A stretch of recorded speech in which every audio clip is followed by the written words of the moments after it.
Sir 2 తారీఖు వాళ్ళు application పెట్టుకుంటే 3 తారీఖు పోలీసులు తిరస్కరించారు. 4 తారీఖు హీరో కానీ హీరోయిన్ కానీ సినిమా ప్రొడ్యూసర్స్ కానీ ఎవరు థియేటర్ రావడానికి వీల్లేదు. ఈ థియేటర్లో మేము సెక్యూరిటీ ఇవ్వలేము. ఈ థియేటర్కు ఉన్నది ఒకటే దారి. ఈ దారిలో ఇంతమంది వేలాది మంది అభిమానులు వచ్చినప్పుడు మేము కంట్రోల్ చేయలేము, వద్దు అని తిరస్కరించారు. తిరస్కరించిన తర్వాత కూడా 4 తారీఖు 9:30 ప్రాంతంలో హీరో రావడం జరిగింది. రావడం కారులో వచ్చి థియేటర్లో పోయి సినిమా తెచ్చి మళ్ళీ కారులో వెళ్ళిపోతే పెద్దగా ఇంత ఇబ్బంది జరుగుతుండేనేమో లేదో నాకు తెలియదు. కానీ ఎక్స్ రోడ్ చౌరస్తా కంటే ముందు నుంచే కారులో రూఫ్ టాప్ ఓపెన్ చేసి రోడ్ షో చేసుకుంటే థియేటర్లో పోవడంతో ఆ చుట్టుముట్టుతున్న 7-8 థియేటర్లలో ఉన్న సినిమా అభిమానులు మొత్తం ఇక్కడికే రావడంతో వేలాది మంది జమ అయినారు. ఆ గేట్ ఒక్కసారి హీరో కారు లోపలికి పంపించడానికి ఆ ఉన్న గేటు తెరవడంతో వేలాది మంది ఒక్కటేసారి ఉప్పెనలాకు వచ్చారు. ఆ ఉప్పెనలో చనిపోయిన రేవతి, ఆమె కొడుకు, భార్య, భర్త, కూతురు వాళ్ళు అలాగైపోయి కొడుకు తల్లి ఒక పక్కన పోయి ఆ జనాల నుంచి తప్పించుకొని టికెట్ చేసుకొని ఆ తొక్కిసలాటలు హీరోను థియేటర్ లోపలికి తీసుకుపోవాలనుకున్న టైంకి అతను బండి మీద రోడ్ షో చేసి దిగేటప్పటికి వేలాది మంది హీరోని కలవడానికి చొచ్చుకొచ్చారు ముందుకు. అసలు అంటే ఈ రకమైన వాతావరణంలో అతన్ని లోపలికి తీసుకువెళ్ళాల్సిన సందర్భంలో అతను ప్రైవేట్ సెక్యూరిటీ ఇవాళ మనం ఫంక్షన్లలో బౌన్సర్లని మనం చూస్తూ ఉన్నాం. 50-60 మంది సరిగ్గా లెక్క తెలియదు, 50-60 అని అంటున్నారు, నెంబర్ 4 ఎక్కువ తక్కువ. ఆ బౌన్సర్లు అందరు మీదికి వచ్చే అందరు అభిమానులను విపరీతంగా అడ్డంగా ఎట్ల పడితే అట్లా తోయడంతో అటు నుంచి అభిమానులు హీరోని చూడాలి, కలవాలని ఒకవైపు నుంచి వాళ్ళని హీరో దగ్గరికే రానియొద్దని ఆయన ప్రైవేట్ సెక్యూరిటీ వెనక్కి నెట్టడం వల్ల ఈ తొక్కిసలాటలో హీరో థియేటర్కి వెళ్ళి లోపలికి వెళ్ళి చూసినాక పోలీసులు ఈ మొత్తం క్రౌడ్ని ఈ మొత్తం అక్కడ ఉన్న జమైన జనాలను అందరిని కూడా తీస్తే ఒక తల్లి కొడుకు అక్కడ శవాలుగా పడి ఉన్నారు. ఆ తల్లి అంత తొక్కిసలాటలు కూడా నేను ఆ వీడియో చూసిన ఆ తల్లి లోపలికి వచ్చినప్పుడు కొడుకు చేయి పట్టుకొని ఎంత జాగ్రత్తగా కొడుకుని తీసుకొని వస్తుందో తల్లి ప్రేమ ఎట్లుంటుందో అక్కడ నాకు చూసి నాకు అర్థమైంది.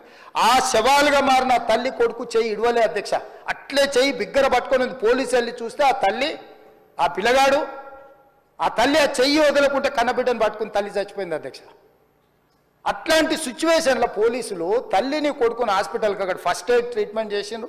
పోలీసులు ఏం డాక్టర్లు కాదు, హుటాహుటిన తరలించిండ్రు. హాస్పిటల్కి వెళ్ళిన తర్వాత తల్లి చచ్చిపోయింది, పిల్లోడు కోమాలు ఉండు. ఆల్మోస్ట్ పోలీసులు పిల్లవాడు కూడా చచ్చిపోయింది అనుకున్నారు. బ్రెయిన్ డెడ్ అయింది, ఆక్సిజన్ అందక ఆ అబ్బాయికి. సో ఆ సిచ్యువేషన్లో వెనక్కి పోలీసులు వచ్చి హీరో గారికి విషయాన్ని తెలియజేసి హీరో గారు వెళ్ళిపోతే హీరో ఎందుకు వెళ్ళిపోవాలనుకున్నారు పోలీసులు అంటే ఇంకా వేలాది మంది అభిమానులు అక్కడనే ఉన్నారు. హీరో గారు థియేటర్లో కూర్చొని ఉండడం వల్ల సినీ ప్రముఖులు ఉండడం వల్ల ఈ బయట జమైన వేలాది మంది అభిమానులు అక్కడ నుంచి పోకుండా అక్కడనే ఉండడంగా థియేటర్ లోపల కూడా బాల్కనీలో టాప్ బాల్కనీలో హీరో కూర్చుంటే కింద నేల కింది నుంచి పై వరకు వెనక్కి తొక్కుట పైకెక్కి హీరో చేతులు కలపాలని కోతులు ఎగబడ్డట్టు కోట మీదకి కోతులు ఎగబడ్డట్టు ఉల్టా పైకి తొక్కిసలాట జరిగింది అధ్యక్ష. థియేటర్ వాళ్ళు పోలీసులను హీరో దగ్గరికి వెళ్ళి చెప్పడానికి కూడా అనుమతి ఇవ్వకుండా థియేటర్ వాళ్ళు పోలీసులను బ్లాక్ చేశారు అధ్యక్ష. ఎప్పుడైతే హాస్పిటల్లో తల్లి చచ్చిపోయిన పిల్లగాడు కూడా ఆల్మోస్ట్ చావు నోట్లో ఉన్నాడు అని తెలిసి పోలీసులు వచ్చి ఏసీపీ వెళ్ళి చెప్పడానికి పోతే థియేటర్ సిబ్బంది లేదు హీరో దగ్గరికి వెళ్ళడానికే వీలేదని చాలాసేపు పోలీసులను కూడా హీరో దగ్గరికి పోనీయలేదు అధ్యక్ష వాళ్ళ ప్రైవేట్ వీళ్ళు. చివరికి ఏసీపీ కోపం వచ్చేసి మిమ్మల్ని అందరిని తీసి లోపల వేయాల్సి వస్తుందని చెప్పిపోయి హీరోకు ఏసీపీ క్లియర్గా ఇద్దరు చనిపోయినరు, మీరు ఇక్కడ కూర్చుంటే థియేటర్లోనగా థియేటర్ బయట ఉన్న వేలాది మంది ఈ సినీ అభిమానులను మేము కంట్రోల్ చేయలేకపోతున్నాం, ల్యాండ్ ఆర్డరు శాంతి భద్రతలు చేయి దాటిపోయినాయి, మేము లాఠీ చార్జ్ చేయాల్సిన పరిస్థితి ఉంది, మీరు దయచేసి వెళ్ళిపోండి, వచ్చిండ్రు చూసిన కదా వెళ్ళిపోండి అంటే లేదు నేను సినిమా అయిపోయే వరకు ఇట్లే కూర్చుంటానని పోలీసులతో చెప్పిండని సిటీ కమిషనర్ నాకు చెప్పడం జరిగింది అధ్యక్ష.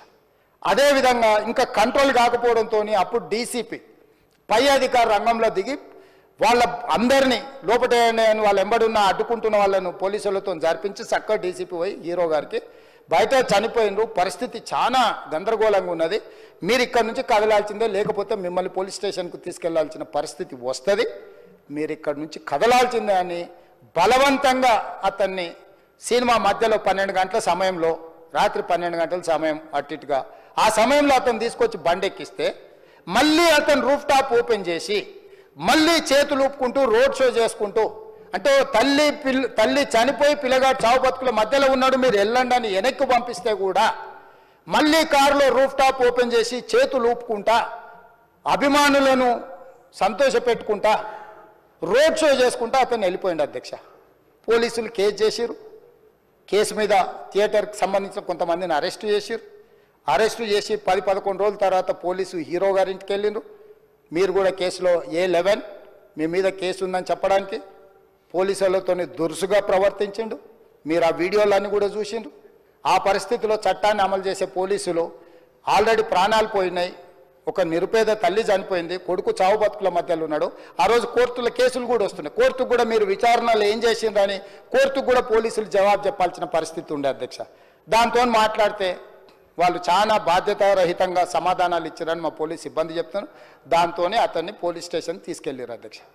ఇక్కడి వరకు ఒక హీరో, ఒక థియేటర్లో జరిగిన సంఘటనలు, వీటన్నిటి నేపథ్యంలో పోలీసులు వాళ్ళ విధి నిర్వహణ నిర్వహించారు అధ్యక్ష.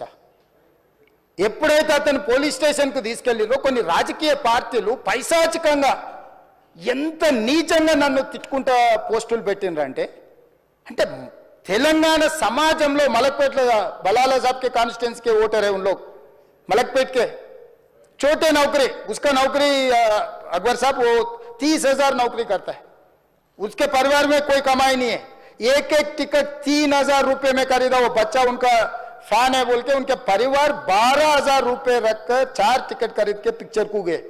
30,000 महीने को कमाने वाले నెలకు 30,000 జీతంతో పనిచేసి ఒక ప్రైవేటు చిన్న దాంట్లో ఉద్యోగం చేసుకునే తండ్రి తన కొడుకు ఆయన అభిమానాన్ని కుటుంబము 12,000 రూపాయలు 3,000కు ఒక టికెట్ 12,000 రూపాయలు పెట్టి సినిమా థియేటర్కి వెళ్తే థియేటర్లో చనిపోయిన 11వ రోజు వరకు వీళ్ళు ఎవరు హీరో కానీ ప్రొడ్యూసర్ కానీ ఎవరు కానీ ఆ కుటుంబాన్ని చనిపోయిన కుటుంబాన్ని కానీ హాస్పిటల్లో చావు బతుకుల మధ్యలో ఉన్న పిల్లవాడిని పరామర్శించడానికి కూడా పోలేదు అధ్యక్ష. ఇది ఏ రకమైన మానవత్వం అధ్యక్ష? నాకు అర్థం కాలే. ఇలాంటి మానవత్వం లేకుండా వ్యవహరించిన వాళ్ళను పోలీసులు విధి నిర్వహణలో భాగంగా పోలీస్ స్టేషన్కు తీసుకెళ్తే ఒక ఆయన ట్విట్టర్లో పెడతాడు అడ్డగోలుగా 10 ఏళ్ళు మంత్రి చేసి ఉద్యమాలు చేసినామని చెప్పుకునేటోళ్ళు, ఉద్యమాల సమయంలో సినిమా షూటింగ్లో జరగొద్దని దాడులు చేసిన వ్యక్తులు ఇవాళ అతను భగవత్ స్వరూపుడు, అసలు అతన్ని పోలీసులు ముట్టుకుంటారా? అసలు ఈ రాష్ట్రం ఏమైపోతుంది? ఈ రాష్ట్రం ఉంటుందా?